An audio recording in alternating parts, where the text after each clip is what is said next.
Saudi अरब के map को zoom किया जाए तो यहाँ रेगिस्तान के बीचों बीच बहुत बड़े एरिया पर ये ग्रीन दायरे देखने को मिलते हैं। ऐसा मालूम होता है कि इस वीरान और बंजर रेगिस्तान में कुछ दिलचस्प होने वाला है। MK TV की वीडियोस में एक बार फिर से खुशामदीद। दोस्तों, गोबी रेगिस्तान दुनिया का सबसे तेजी से बढ़ने वाला रेगिस्तान है। चाइना से लेकर मंगोलिया तक फैला हुआ ये रेगिस्तान हर साल 6000 स्क्वायर किलोमीटर हरी भरी जमीन निकलकर पीछे बंजर जमीन छोड़ रहा है। यही वजह है कि इतने बड़े लैंड एरिया में अब सिर्फ चंद हजार लोग ही रहते हैं। सिर्फ गोबी रेगिस्तान ही नहीं है जो तेजी से फैल रहा है, दुनिया में मौजूद तमाम रेगिस्तान ही आहिस्ता आहिस्ता फैल रहे हैं। और ऐसा होने की सबसे बड़ी वजह मौसमियाती तब्दीली और ग्लोबल वार्मिंग है, जिसके किसी हद तक जिम्मेदार हम इंसान खुद हैं।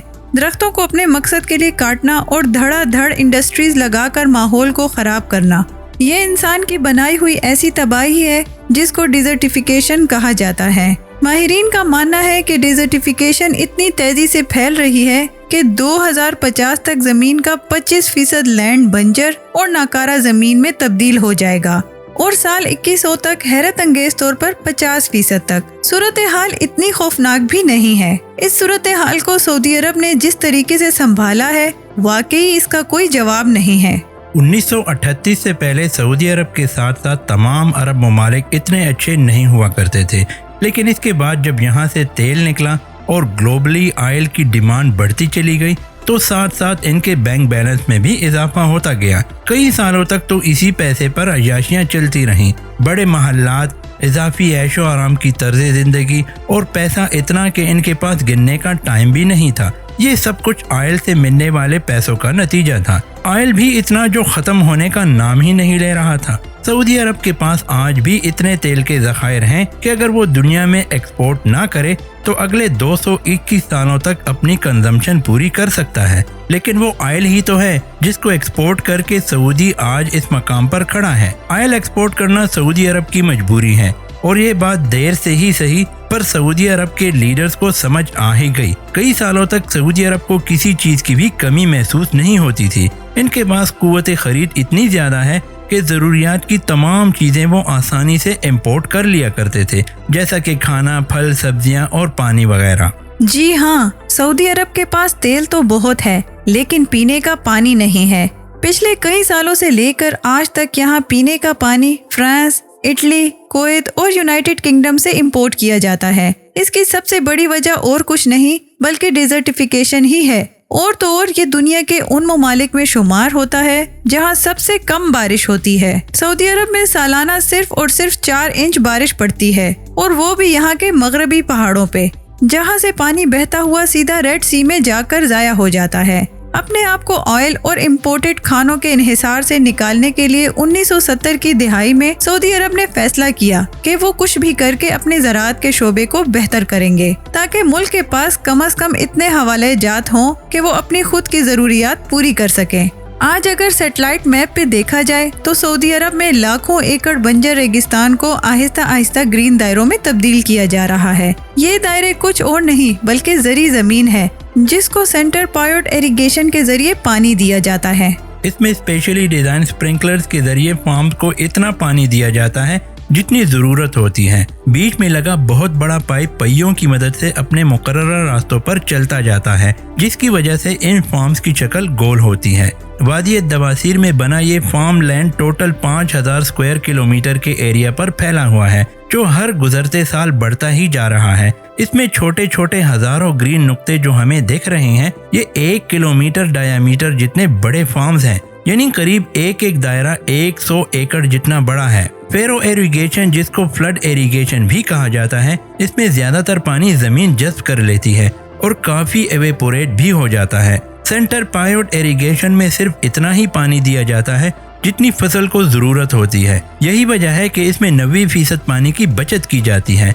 सिर्फ यही एक जगह नहीं है जहां सऊदी अरब ऐसे फार्म लैंड बना रहा है। पूरे सऊदी अरब में दर्जनों ऐसे एरियाज हैं जहां हजारों स्क्वायर किलोमीटर के फार्म देखे जा सकते हैं, जिसमें तबूक भी शामिल है जहां लायन सिटी बनाई जा रही है।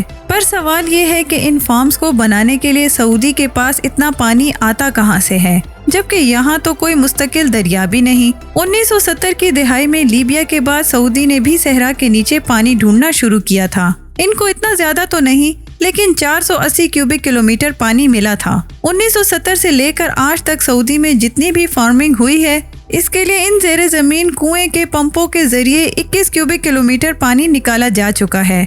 डेसिलिनेशन के जरिए पानी बनाने वाला सबसे बड़ा मुल्क भी सऊदी अरब ही है, लेकिन जाहिर है ये सब ऐसे ही नहीं चलने वाला। डेसिलिनेशन के लिए बहुत एनर्जी चाहिए, जो फिलहाल फ्यूल और न्यूक्लियर एनर्जी से मिल रही है, और ज़ेरे ज़मीन पानी महदूद है जो कि 50 सालों में खत्म हो जाएगा। ऐसे मसाइल के हल के लिए सऊदी अरब के मगरबी साहिल पे एक नया एक्सपेरिमेंट चल रहा है।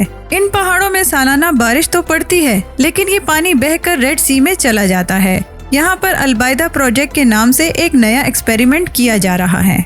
एक ऐसा सिस्टम बनाया गया है जो पहाड़ों को ब्राउन से ग्रीन में बदल रहा है, और वो भी फ्लैश सैलाब के जरिए। जी हाँ, हाल ही में सोशल मीडिया पर वायरल होने वाला एक क्लिप में देखा गया कि बारिश का पानी दरिया बनकर रेगिस्तान से गुजर रहा है। ये फ्लैश सैलाब सऊदी के वेस्ट में 2-3 सालों में एक मरतबा आते हैं। अलबायदा प्रोजेक्ट की टीम ने चंद माहिरीन के साथ मिलकर इस पानी को पहाड़ों में ले जाने का फैसला किया। पहाड़ों के पानी को टेरेसेस और डैम्स बनाकर रोका गया और इन पहाड़ों पर ही वेजिटेशन शुरू की गई। पानी जो पहले तेजी से पहाड़ों से गिरकर समंदर में चला जाता था, टेरेसेस बनाने की वजह से इसकी स्पीड अब आहिस्ता हो जाती है और टेरेसेस में लगी वेजिटेशन इसको जज़्ब कर लेती है। इससे हजारों क्यूबिक मीटर पानी ज़ाया होने की बजाय पहाड़ों को ग्रीन कर रहा है, जैसा कि यहाँ आप देख सकते हैं। इसके साथ साथ रेगिस्तान को हरा भरा बनाने के लिए और ज्यादा बारिश बरसाने के लिए सऊदी अरब मास लेवल पर सोलर और विंड फार्म भी लगा रहा है। लेकिन सोलर फार्म तो सूरज के जरिए इलेक्ट्रिसिटी बनाते हैं, इनका बारिश के साथ क्या लेना देना।